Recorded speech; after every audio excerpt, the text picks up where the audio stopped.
बुज़ुर्गान महतरम व बिरादरान अज़ीज़, दुआ फरमाए कि अल्लाह तबारक व ताला अपने फ़ज़ल व करम से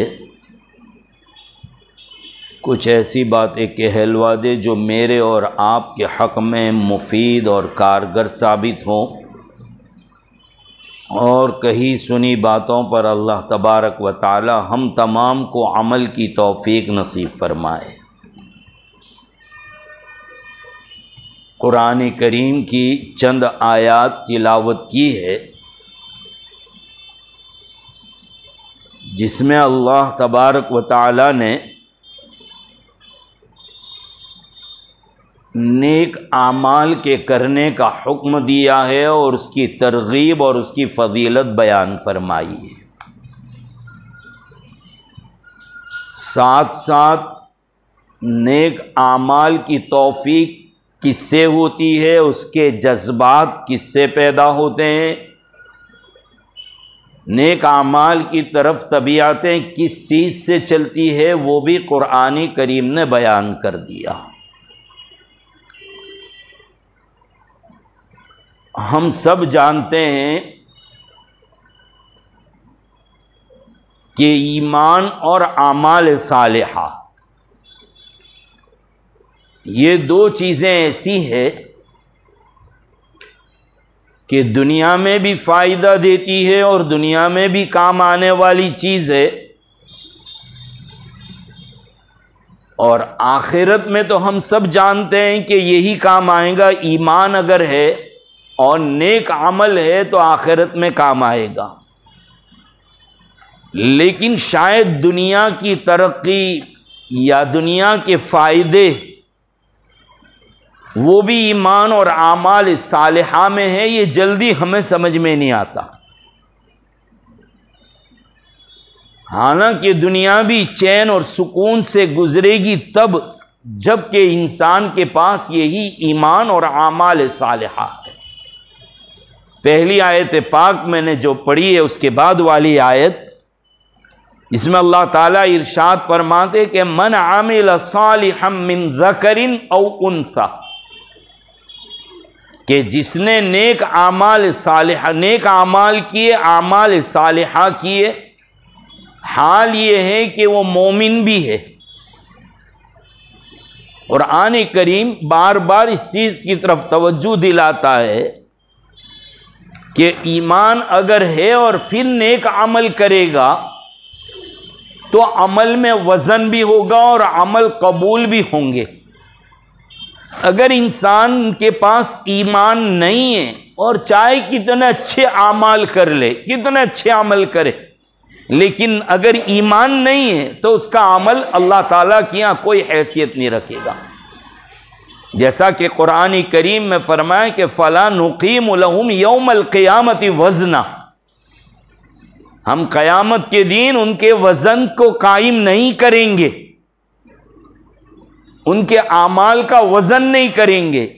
तो सवाल पैदा होता है कि कुरान करीम में एक जगह पर तो कहा गया है, कई जगह पर कि आमाल को तोलेंगे, आमाल का वज़न होगा, हदीस शरीफ में भी आता है, लेकिन यहां पर कहते हैं कि हम उनके वज़न को तोलेंगे नहीं। तो उलमा ने उसका जवाब दिया कि काफिर आदमी अगर अमल करता है, चाहे कितना अच्छा नेक अमल कर ले, लेकिन ईमान नहीं है तो उसके आमाल की हैसियत ही नहीं होगी। आमाल उसी वक्त एक्सेप्ट किए जाएंगे, कबूल किए जाएंगे जब उसके पास ईमान हो, वरना तो एक मिसाल दी कुरान करीम ने काफिरों के आमाल की कि वल्लदीन कफरू आमालहुम कसराबिन बिक़ीअतिन यहसबुहु ज़मआनु माअ हत्ता इज़ा जाअहु लम यजिदहु शैआ। आपने देखा होगा कि गर्मी में जब आप रोड पर सफ़र करते हैं, खास करके हाईवे पर होते हैं, तो दूर बिल्कुल कुछ चमकता हुआ गिरा हुआ मालूम होता है कि भाई पानी है वहां पर।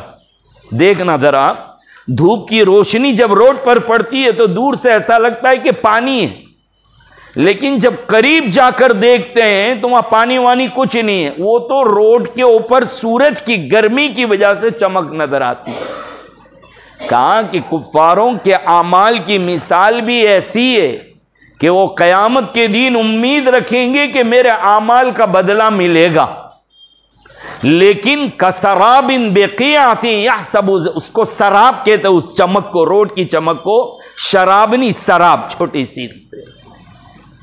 तो जैसे गर्मी के ज़माने में चमकती हुई रेत, उससे पानी का भास होता है, पानी का वहम और गुमान होने लगता है, लेकिन करीब जाकर देखते तो पानी नहीं होता। कुफ्फार को भी अपने आमाल के बदले की उम्मीद तो होगी, लेकिन जब अल्लाह ताला के यहाँ जाएंगे तो उनके आमाल का बदला नहीं दिया जाएगा कि तुम्हारे पास ईमान ही नहीं। अमल के कबूल होने के लिए पहली शर्त जो है वो ईमान है। अगर ईमान है तो फिर आमाल पर बात होगी, वरना आमाल की बात, सिरे से आमाल की बात ही नहीं होगी, चाहे कितने अच्छे अमल कर लिए। हाँ, कभी कभी अल्लाह तबारक व ताला उनके अच्छे कुफ्फारों के अच्छे आमाल का बदला दुनिया में मजा चखा देते हैं जरा सा, बस दुनिया में हो गया, आखिरत में तो मिलने वाला नहीं। लेकिन ईमान वाला जो है, एक मुसलमान जो है, मोमिन है, उसके आमाल, अच्छे आमाल उसको दुनिया में भी फायदा देंगे और आखिरत में भी।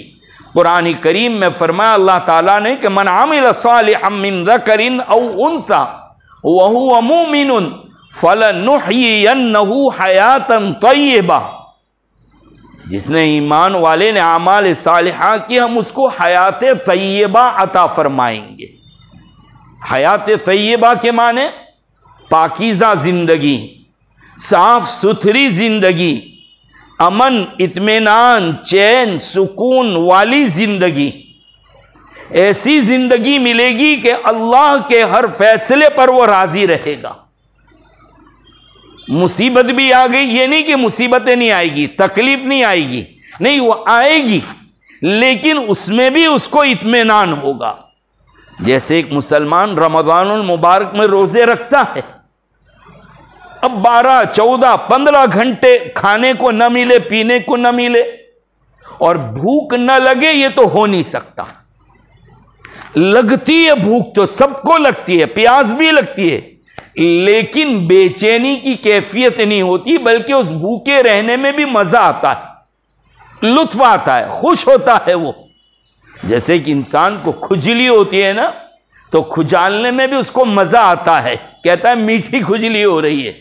तो ऐसी मीठी भूख है, रोजे की हालत में भूख तो लग रही है, लेकिन बेचैनी की कैफियत नहीं है, मजा आ रहा है उसको, प्यास तो लग रही है, लेकिन उस पर भी वो राजी है, कभी खाने पीने की तरफ ध्यान भी नहीं जाता, बस इफ्तारी में खाऊंगा, इफ्तारी में पीऊंगा, बेचैनी की कैफियत नहीं।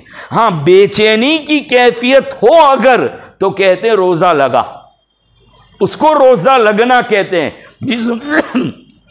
जिसमें वो गुस्से हो जाए, जिससे वो लोगों से लड़ने लगे, जिससे उसकी तबीयत में हैजानी कैफियत पैदा हो जाए। तो देखिए, भूख तो लगी, प्यास तो लगी, लेकिन उसको परेशानी नहीं हो रही है।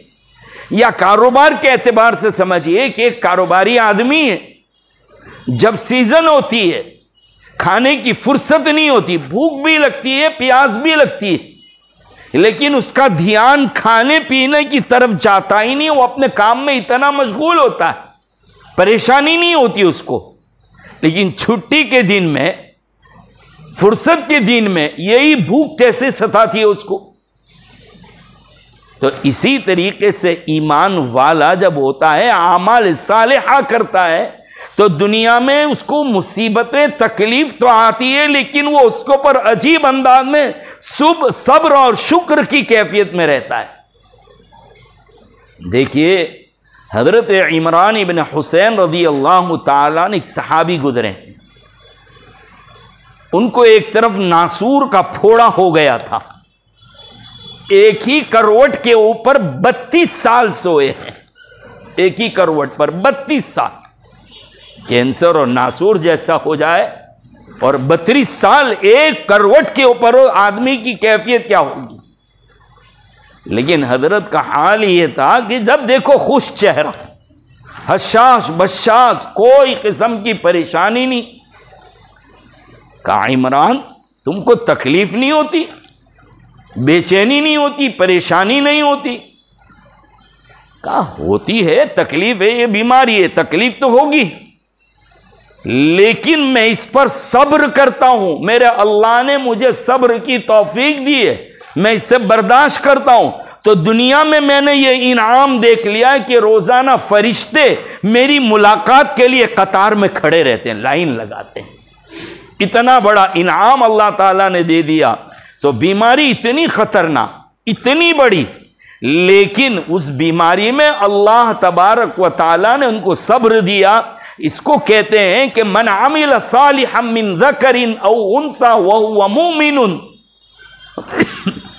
फलनुहयियन्नहु हयातन तय्यबा, हम उसको पाकीज़ा जिंदगी देंगे, साफ सुथरी जिंदगी देंगे। किस चीज पर? ईमान और आमाल सालिहा, नेक आमाल के करने पर। एक मोमिन के लिए सबसे बड़ी जो चीज है वो नेक आमाल है, अमल सालेह है, उस पर पाकीज़ा जिंदगी मिलेगी। अब मैं और आप जरा अकेले में बैठकर, तन्हाई में बैठकर सोचें कि क्या मेरी जिंदगी में अमन है, इत्मीनान है, चैन है, सुकून है? अगर नहीं है तो समझ ले कि मेरे नेक आमाल में कोताही हो रही है।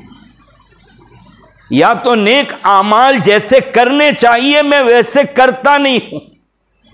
इसलिए याद रखें, जब भी कोई नेक अमल करें, अच्छा अमल करें, तो उस पर अल्लाह ताला का शुक्र भी अदा करो। अल्हम्दुलिल्लाह, अल्लाह का एहसान है, अल्लाह की तौफीक से मैंने ये नमाज अदा की, मैंने ये तिलावत की, मैंने ये तस्बीहात पढ़ी, अल्हम्दुलिल्लाह कहना चाहिए, शुक्र अल्लाह ताला का अदा करना चाहिए। और साथ में इस्तग़फ़ार भी कर ले कि अल्लाह तूने तौफीक तो दी मुझे नेक अमल की, लेकिन तेरी शान के मुताबिक, तेरी मर्जी के मुताबिक जैसा होना चाहिए वैसा मैं नहीं कर सका, मैं तौबा भी करता हूं। तो नेक आमाल पर शुक्रिया भी अदा करें कि अल्लाह का एहसान है कि नमाज की तौफीक हुई और मैंने नमाज अदा की, नेक अमल की तौफीक दी अल्लाह ताला ने। लेकिन अस्तग़फिरुल्लाह, मैं तौबा भी करता हूं, इस्तग़फ़ार भी करता हूं कि जैसे अदा करनी चाहिए मैं से अदा नहीं कर सका। बहरहाल, तो आमाल सालिहा, इसीलिए कुरान करीम में एक सूरत है, सूरतुल अस्र, अल्लाह ताला जमाने की कसम खाकर कहते हैं कि इंसान नुकसान में पड़ा हुआ है। वल अस्र इन्नल इंसान लफी खुस्र, इंसान नुकसान में पड़ा हुआ है, हलाकत में है। हाँ, मगर वो लोग नहीं हैं जो लोग के ईमान लाए व अमिलुस सालिहात, और आमाल सालिहा करते हैं, ये लोग कामयाब है। फमन काना यरजू लिका रब्बी, जो शख्स के उम्मीद रखता है, यकीन रखता है अपने रब की मुलाकात का, कि मुझे एक दिन मरना है और मरने के बाद मेरे रब से मेरी मुलाकात होगी, अल्लाह ताला का सामना होगा, अल्लाह ताला सवाल और जवाब करेंगे, अल्लाह को मुझे हिसाब देना है, फिर वह आदमी कभी भी ऐसा नहीं हो सकता कि वह अमल नहीं करेगा। फलयामल अमलन सालिहा, जिसको मरने का यकीन हो, आखिरत का यकीन हो, हिसाब किताब का यकीन हो, उसको चाहिए कि फलयामल अमलन सालिहा, वो नेक आमाल करे। कुरान करीम ने नेक आमाल पर बतलाया, लियुखरिजकुम, ताकि अल्लाह ताला निकाले मिनज़्ज़ुलुमाति इलन नूर। नेक अमल की बरकत क्या होगी? अल्लाह तारीकियों से, अंधेरियों से, गुनाहों से नूर, रोशनी और अच्छे आमाल की तरफ निकालेंगे तुमको। इसका सबसे बड़ा फायदा ये है।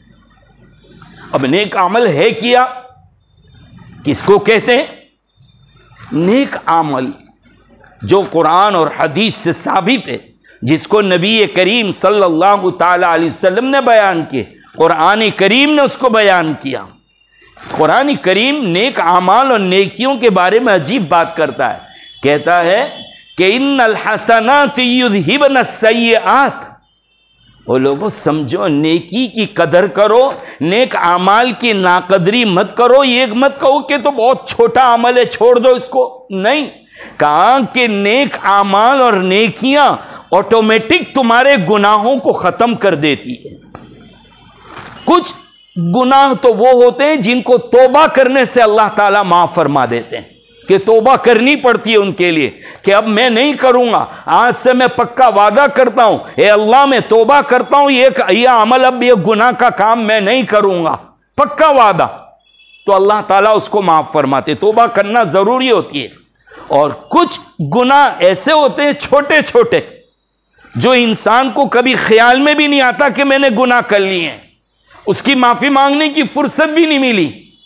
तो कुछ नेक अमल ऐसे होते हैं कि उसकी बरकत से अल्लाह तबारक व तआला उन गुनाहों को माफ फरमा देते हैं। मिसाल के तौर पर आप वुजू करते हैं, आपने ये हदीस कई मरतबा पढ़ी कि जब वुजू करता है आदमी, जब मुंह धोता है तो मुंह पर लगे हुए गुनाह उसके झड़ते हैं, हाथ धोता है तो हाथ के गुनाह, जैसे मैल और मिट्टी लगी हो और पानी की वजह से वो साफ हो जाते हैं। हदीस शरीफ में आता है कि इंसान के गुनाह भी झड़ते चले जाते हैं। 20 आयात और 20 हदीसें इसके ऊपर गवाह है कि नेक आमाल की बरकत से, नेकियों की बरकत से कितने गुनाहों को अल्लाह तबारक व तआला वैसे ही माफ कर देते हैं। अगर ये ना होता तो हमारे गुनाहों का अंबार कितना हो जाता। कुरान करीम में एक जगह पर इरशाद फरमाया, फमन यामल मिस्काल ज़र्रतिन खैरन यरा। अजीब आयत है, देखिए, फमन यामल मिस्काल ज़र्रतिन, जो कोई के अमल करेगा, नेक अमल करेगा, एक जर्रे के वजन के बराबर। जर्रा, जर्रा कहते हैं किसको? उलमाए तफसीर ने जर्रे की तारीफ यूं की कि लाल छोटी सी कीड़ी और चींटी, छोटी लाल में भी वो छोटी जो होती है ना एकदम, उसको कहते हैं जर्रा। इतना बराबर भी नेक अमल होगा तो वो भी अपने नामे आमाल में देख लेगा। बाज लोगों ने इससे भी नीचे जाकर तारीफ की कि कभी आपके घरों में वो खिड़कियां होती है जिसमें छोटे छोटे सुराख बेमालूम से होते हैं, अंदर से बाहर से धूप झड़कर वो अंदर रोशनी आती है घर के अंदर, देखा, और वो एक लाइन जैसी, जैसे कोई ने एक लाइन खींची हो ऐसी, और वो लाइन में देख लेना कुछ उड़ता हुआ नजर आएगा। आप पकड़ने जाएंगे तो हाथ में भी नहीं आता है। वो सुराख में से जो रोशनी आ रही जमीन तक गिर रही है, उसमें कुछ उड़ता हुआ नाचता कूदता नजर आता है। आप समझेंगे कीड़े मकोड़े, लाओ मैं हाथ में पकड़ूं तो सही, लेकिन जब पकड़ने जाते हैं तो वो हाथ में भी नहीं आते। उलमा कहते इसको जर्रा कहते हैं, यानी ऐसी बेमालूम, ऐसी नेकी कि जो तुम्हारे ख्वाबो ख्याल में भी नहीं लेकिन तुमसे हो गई। अल्लाह ताला कहते हैं कि फमन यामल मिस्काल ज़र्रतिन खैरन यरा, उसको भी तुम जरूर भी जरूर अपने नेक आमाल के, अपने नामे आमाल में देखोगे। यह है अल्लाह ताला की यहाँ का मामला। इसीलिए अल्लाह के नबी सल्लल्लाहु अलैहि वसल्लम हज़रत आयशा से फरमाते कि आयशा, किसी गुनाह को छोटा समझकर मत करो, वरना पता नहीं अल्लाह ताला के यहां किस गुनाह के ऊपर पकड़ हो जाए। देखिए, कुरान और हदीस में, इस्लाम में हमें दो तरीके के गुनाह बताए हैं। कहते हैं गुनाह कबीरा और गुनाह सगीरा, बड़ा गुनाह और छोटा गुनाह। ये सिर्फ बड़ा गुनाह छोटा गुनाह ये मेरे और आपको समझाने के लिए कहा है। अभी एक मुस्तकिल बहस शुरू हो जाती है कि बड़े गुनाह किसको कहते हैं, छोटे गुनाह किसको कहते हैं। बाद उलमा ने कहा बड़े गुनाह वो है जिसके लिए इस्लाम ने बाकायदा सजा मुकर्रर की है कि चोरी करे तो हाथ काट दो, जीना करे तो संसार करो उसको, ये सारे। तो बाद उलमा का बड़ा गुनाह इसको कहते हैं। बाद उलमा ने कहा बड़े गुनाह वो है जब तक तौबा न करे, तौबा से माफ जो होते हैं उसको बड़े गुनाह, और जो बगैर तौबा के नेकियों की बरकत से माफ हो जाए उसको छोटे गुनाह कहते हैं। गुनाह गुनाह है, वो भी जर्रे के बराबर होगा तो नामे आमाल में देख लेगा। लेकिन एक बुजुर्ग ने मिसाल बहुत अच्छी दी कि पता नहीं अल्लाह की यहां पकड़ किस पर हो जाए, बड़े गुनाह पर हो जाए या छोटे गुनाह पर।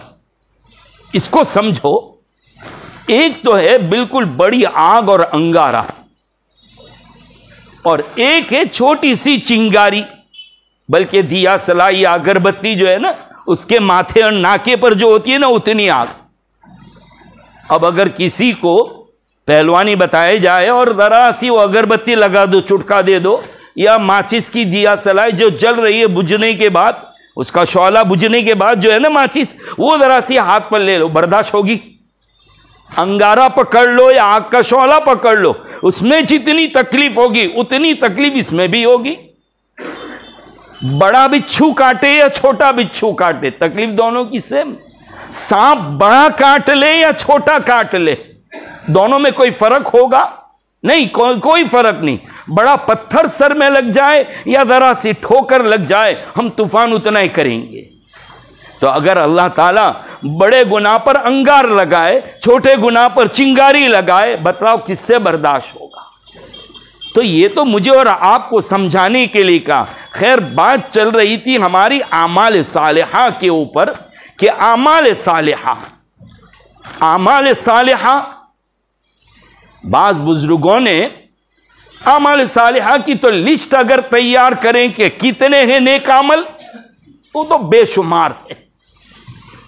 लेकिन कहा कि चंद आमाल ऐसे हैं कि उस पर हम तवज्जो नहीं देते। जैसे अगर कहा जाए कि भाई सबसे नंबर 1, अपने इल्म के मुताबिक अमल करो, फौरन आदमी खड़ा हो जाएगा कि अच्छी बात कहकर गए कि अपने इल्म पर अमल करो। मेरे पास तो इल्म है ही नहीं, मैं तो जाहिल हूं, मैंने तो कुछ पढ़ा ही नहीं, मैं तो कहीं गया ही नहीं, ये तो उलमा का काम है, इनकी पकड़ पहले, ये बड़े आलिम है। या वो लोग के जो दावत में लगे, काम में लगे हैं, वो जानते हैं कि नेक अमल किया है और इल्म किया है, पकड़ इनकी होगी। मैं तो जाहिल हूं, अंगूठा छापूं। नहीं, दुनिया में हर आदमी के पास कुछ न कुछ इल्म तो जरूर है। क्या हर मुसलमान ये नहीं जानता कि उसके ऊपर 5 वक्त की नमाजें फर्ज है? इतना इल्म तो है ना कि कब्र में जाएगा तो सबसे पहला सवाल ईमान के बाद नेक अमल में से नमाज का होगा। बतलाइए कौन है अंदर से जो ये नहीं जानता हो? सबके इल्म में ये बात है कि नमाज फर्ज है, 5 वक्त की, जरूरी है, नहीं पढ़ेंगे तो अल्लाह के यहां इसका अजाब मिलेगा। लेकिन बताओ कितने लोग हैं जो अपने इस इल्म के मुताबिक अमल करते हैं? सबसे बड़ी कोताही क्या हो रही? यही हो रही है कि हम अपने इल्म पर अमल नहीं करते, यह सबसे बड़ी कोताही है। और यह कहकर कोई छूट नहीं सकता दुनिया में से कि मुझे तो पता ही नहीं है कि इल्म क्या चीज और मेरे पास तो है ही नहीं। नहीं, इतना इल्म तो सबके पास है कि नमाज 5 वक्त की फर्ज है। कौन छूट सकेगा इससे? बताइए कौन ऐसा जिससे मुतालबा नहीं हो सकेगा? अच्छा, क्या यह मालूम नहीं है मुसलमान को कि किसी गैर महरम औरत पर नजर डालना जायज नहीं है, हराम है? क्या इतना इल्म है या नहीं? ना कह सकता है कोई? कोई ना नहीं कह सकता। अगर वो डाल रहा है, उसको ये कहा जाए कि अगर जिस तरीके से तू किसी को देख रहा है वो किसी की मां बहन है, तो इसी तरीके से तेरी मां बहन जा रही है और तू कोई और देखे तो तू बर्दाश्त करेगा?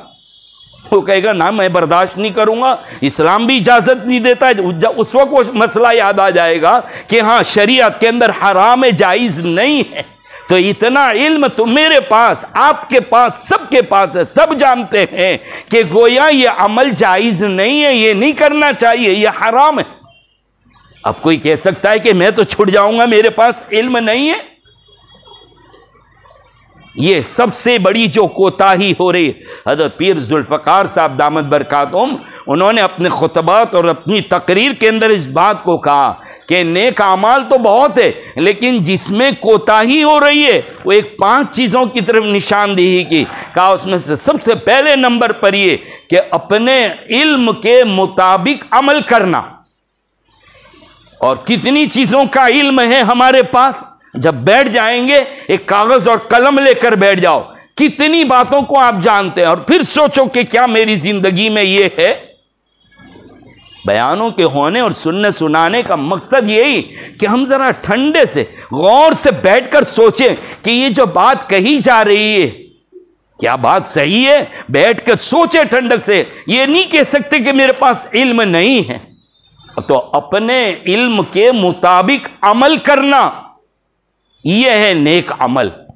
और कितना मैंने अपने कोई इल्म के मुताबिक अमल किया, वो हर आदमी को जवाब मिल जाएगा। कोई ये नहीं कह सकता कि मैं जाहिल हूं, अंगूठा छाप हूं, मुझे तो कुछ पता नहीं है। नहीं, सबको मालूम है। नंबर 2 पर अल्लाह की नेमतों पर अल्लाह का शुक्रिया अदा करना। यह भी एक मुसलमान को मालूम है कि अल्लाह ताला की नेमतों पर मैं शुक्रिया अदा करूंगा। इसमें भी बहुत कोताही हो रही है। ये नेक अमल हमारे समाज से, हमारे मुआशरे से, हमारी जिंदगी से उठ चुका है, निकल चुका है। शुक्र अल्लाह ताला का। सबसे बड़ी नेमत और दौलत ईमान की दौलत है।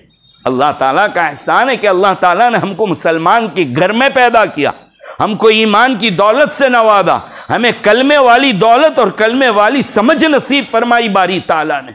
इससे बढ़कर कोई नेमत नहीं। ये अगर नहीं है ईमान, दुनिया भी बर्बाद, आखिरत भी बर्बाद। आखिरत तो यकीनी, दुनिया तो 60-70 साल की है, आखिरत जो है वो हमेशा की, वो बर्बाद होकर रहेगी। ईमान अगर नहीं है, और ईमान है तो कामयाब है।